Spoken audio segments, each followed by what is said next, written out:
Hola, yo soy Tulio Arévalo, esto es Portada HD Digital. El día de hoy vamos a tocar un tema distinto, vamos a hablar de algo diferente que no tiene nada que ver con la situación política del Perú, ni la situación económica, ni la pandemia, como es costumbre en este canal. Bueno, como es costumbre no, sino es la coyuntura, es la actualidad, es el momento. Vamos a hablar de un tema que es importante para nosotros los periodistas. El día de hoy empezó la 76ª conferencia anual de la SIP, de la Sociedad Interamericana de Prensa. Es la conferencia número 76 de la SIP. Y es importante porque justamente el día de hoy la SIP lanza una campaña contra la impunidad, una campaña para que no queden impunes los asesinatos, las amenazas, los secuestros de periodistas en América Latina. Esta campaña, de la que ya hemos hablado en algún momento en este canal, se llama Lápices Inmortales. ¿En qué consiste esta campaña? Hay 3 periodistas de los cuales no se ha esclarecido su asesinato y o desaparición. Estamos hablando de Irma Flacker de Guatemala, de Carlos Lahut Catalán de Colombia y de Alfredo Jiménez Mota de México. Estos 3 periodistas fueron secuestrados, asesinados, desaparecidos. No se sabe a ciencia cierta cuál fue su destino. A una la secuestraron, a otro simplemente lo asesinaron y el otro desapareció. Lo cierto es que sus familias, hasta el día de hoy, en el caso de Irma Flacker, han pasado 40 años y hasta el día de hoy no se sabe qué fue de ella. De ellos vamos a hablar en el video del día de hoy.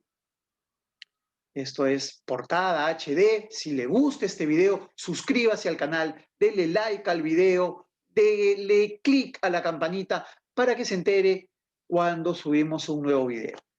Bien, Lápices Inmortales, como lo dice el nombre de la campaña, la CIP ha mandado a elaborar unos lápices, una edición limitada de unos lápices que, que contienen el ADN de estos 3 periodistas. El grafito, la mina de grafito que va al centro del lápiz, que está rodeada por la madera del lápiz, ¿no? Contiene el ADN de estos 3 periodistas. La CIP se contactó con las familias y las familias de estos periodistas accedieron a entregarles objetos de los cuales poder extraer el ADN de estos periodistas. Se ha hecho una edición limitada de estos lápices. Pero ¿quiénes fueron estos periodistas? Vamos a empezar en orden. La primera es Irma Flacker. Y aquí les voy a mostrar, ahí está. Ella fue Irma Flacker, una periodista guatemalteca, defensora de los derechos humanos, una periodista fastidiosa para las autoridades, metiche, metía las narices donde no debía, ¿no? Fastidiosa para las autoridades, para la guerrilla, para la derecha, para la izquierda de Guatemala. Guatemala ha sido un país que ha pasado por momentos muy oscuros en su historia. En el siglo XX, sobre todo, a finales de los 60, durante la década del 70, muchos crímenes contra los derechos humanos, muchos crímenes contra la población indígena, muchos atentados contra la libertad de prensa, muchas dictaduras. Irma Flacker sufrió varios atentados por defender los derechos humanos en su país. Uno de estos atentados fue en 1979. Justo entre 1978 y 1982 fueron tal vez los 4 años más oscuros, políticamente hablando y socialmente hablando, en Guatemala, ¿no? La presidencia de Lucas García, durante la presidencia de Lucas García. El primer comité de defensa de derechos humanos lo organizó y lo presidió Irma Flacker. La situación de Irma Flacker en ese tiempo era muy difícil. Su vida pendía de un hilo. Y en 1980 ella, con muchísima pena, con muchísimo dolor, y para salvaguardar su vida y la de su familia, ella decide salir de Guatemala. Y cuando ella estaba organizando su salida de Guatemala, estaba yendo en su auto con su hijo mayor y atentan contra su vida. Unos carros la seguían, los cerraron, se bajaron. Estos sicarios, no se sabe mandados por quién, ametrallaron el carro, dispararon, su hijo quedó herido y a Irma Flacker la secuestran. Su hijo fallece días después, producto de las heridas. ¿Quién atentó contra Irma Flacker? ¿Las autoridades de su país? ¿La guerrilla? Incluso ella tenía enemigos dentro del movimiento en el que militaba, dentro del movimiento político del que ella formaba parte, tenía enemigos. Lo cierto es que las investigaciones sobre la desaparición de Irma Flacker han pasado ya 40 años. Esto sucedió en 1980, como les dije. Han pasado 40 años. Nunca fue esclarecida la desaparición de Irma Flacker. Hasta el día de hoy, su familia no tiene la tranquilidad de saber dónde está el cuerpo de Irma Flacker. Lo más probable es que haya muerto, la hayan asesinado. Las investigaciones para esclarecer este crimen, este secuestro, indican que su ex esposo, Fernando Valle, recibió una llamada del entonces ministro de Gobernación de Guatemala, ¿no? Donaldo Álvarez Ruiz, un hombre al que han acusado de muchos crímenes. No, en su país ha sido acusado por violación de derechos humanos y una serie de cosas que de eso, bueno, se encargan las autoridades de Guatemala, ¿no? Nosotros no podemos señalar, simplemente estamos contándoles los hechos. Entonces, dicen, Fernando Valle cuenta, el ex esposo de Irma Flacker, cuenta que un par de días antes del secuestro de Irma Flacker, Donaldo Álvarez lo llama y le dice, Irma tiene que irse de Guatemala. ya no puedo seguir cuidándola, no puedo protegerla más, esto viene de arriba. Esto viene de arriba. ¿Quién secuestró a Irma Flack? Hasta ahora es, digamos, un secuestro sin resolver. Como también está sin resolver el caso del periodista colombiano barranquillero Carlos Lahoud Catalán. Carlos Lahoud Catalán. 13 años después del secuestro de Irma Flacker, en 1993, 13 años después, una mañana Carlos Lahoud Catalán salía temprano de su casa, alrededor de entre las 6 y las 7 de la mañana, para ir a la estación de radio en la que él tenía un programa deportivo. Pero no era solo un programa deportivo. Carlos Lahoud también opinaba de política y eso le ganaba enemigos. Dentro de su programa deportivo él opinaba de política. Y opinaba de una manera casi suicida, dicen sus colegas de aquella época, de una manera casi suicida. El dueño de la radio hablaba constantemente con Carlos Lahoud para que modere el tono de sus denuncias,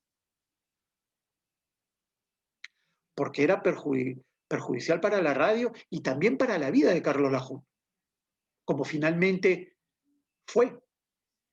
Pero Carlos Lahoud, la respuesta era, no me interesa, si me quieren meter bala, no me interesa, yo no tengo por qué callarme, yo tengo pruebas de lo que digo, tengo documentos que confirman lo que digo y no me callo.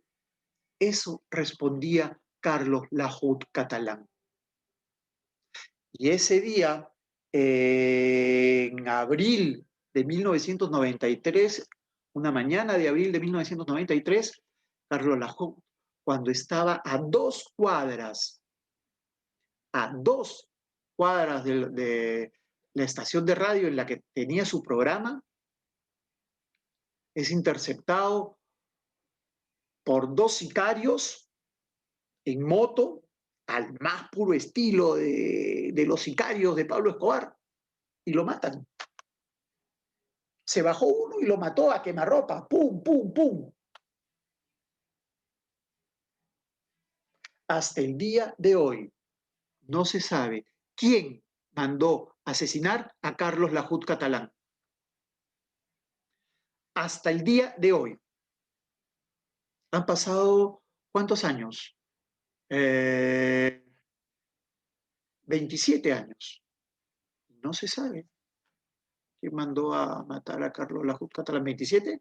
Ojo, acuérdense, yo soy malo en matemáticas. Por favor, si me equivoco, lo ponen, si me equivoco en la cuenta, lo ponen por favor en los comentarios. Pero han pasado varios años. Sí, 27. Bueno, no estoy muy seguro. Obviemos eso. Pero han pasado varios años del crimen horrendo de Carlos Lahoud Catalán.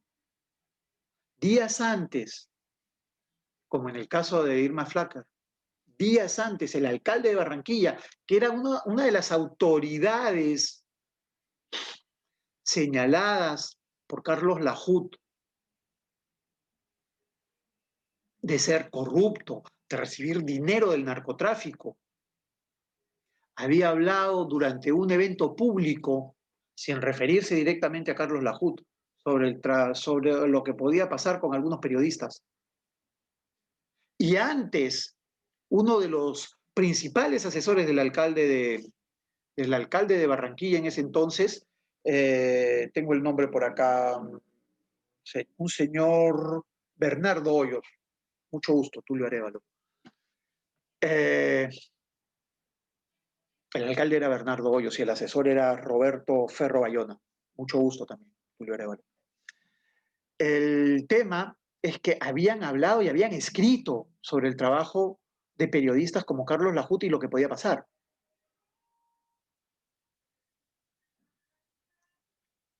¿Quién mandó asesinar a Carlos Lajuti?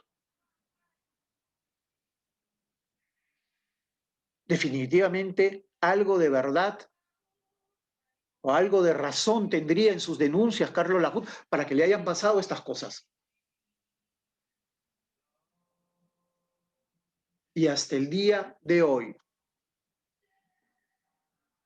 ese crimen está impune en Colombia, como tantos otros, no solamente en Colombia, en toda nuestra América. Hay crímenes contra periodistas que están impunes, que no han tenido respuesta de las autoridades de nuestros países. Como tampoco ha tenido respuesta la desaparición, ni respuesta, ni explicación, ni nada sobre la desaparición del periodista mexicano Alfredo Jiménez Mota. Aquí se los muestro. Alfredo Jiménez Mota. En el año 2005, Alfredo Jiménez Mota tenía 25 años. Alfredo Jiménez Mota nació en 1980, paradójicamente el año en que secuestran a Irma Flacker.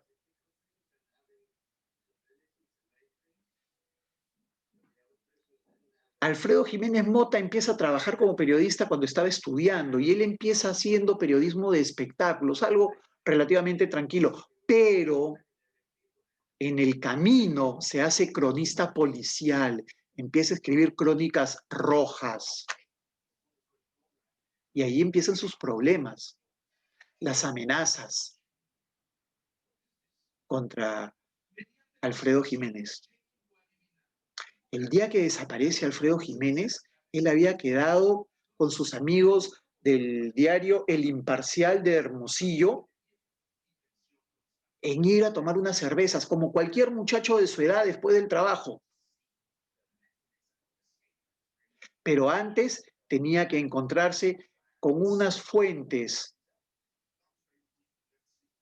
que le estaban dando datos, eran fuentes que trabajan en el Servicio Penitenciario de México, le estaban dando información, le estaban dando datos sobre la salida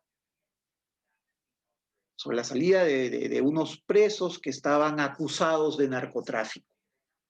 Y al parecer, Alfredo Jiménez Mota estaba haciendo una investigación sobre ese tema. Él había hecho varias denuncias contra autoridades mexicanas, contra los cárteles de la droga. Se habla mucho de los hermanos Beltrán Leiva, se habla hasta del Chapo Guzmán. Lo que ha quedado, lo cierto y ha quedado impune es que ese día que se reunió con estas fuentes, Alfredo Jiménez Mota no llegó a la reunión que había pactado con sus amigos. No llegó ese día. Al día siguiente no fue al periódico. Y ya asustados, pasó un día más, sus padres ya fueron a poner la denuncia de su desaparición.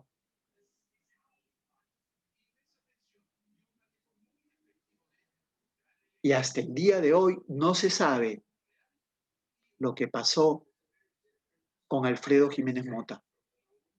Simplemente desapareció, no se presentó a trabajar, nunca iba a su casa, no se sabe si estará vivo, si estará muerto, lo más probable es que ya haya fallecido, lo hayan asesinado, es lo más probable. Pero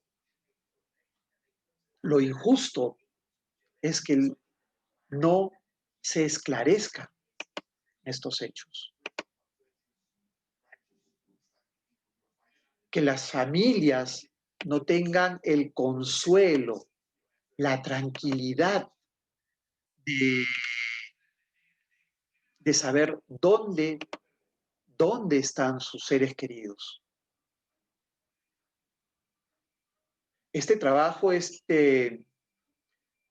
de periodista es muy sacrificado. Recibimos amenazas de manera constante. Me van a permitir, voy a conectar esto antes que se vaya la batería. Ok. Recibimos amenazas casi a diario. Yo mismo he recibido varias amenazas en algún momento de mi carrera por denuncias de carácter político, por denuncias contra mafias de prostitución. Yo he recibido amenazas. Me han amenazado a mí, me han amenazado a mi familia. Es duro. Yo no quisiera pensar qué pasaría. Me pongo en el lugar de las familias de Irma Flacker, de Carlos Lajut, de Alfredo Jiménez. Si a mí me pasara algo y mi familia, mi madre, mi esposa, mis hijos, mis hermanos, mis sobrinos, mis amigos, mis colegas, no tuvieran una respuesta sobre lo que me pudiera pasar.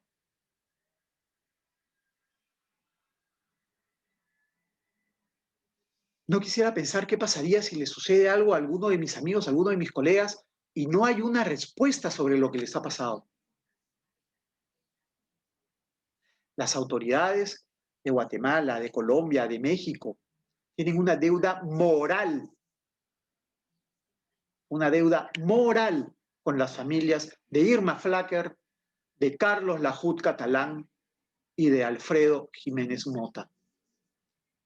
Las autoridades de estos países, de Guatemala, de México, de Colombia, lo vuelvo a decir, tienen una deuda moral con estas familias, con los deudos de estos periodistas.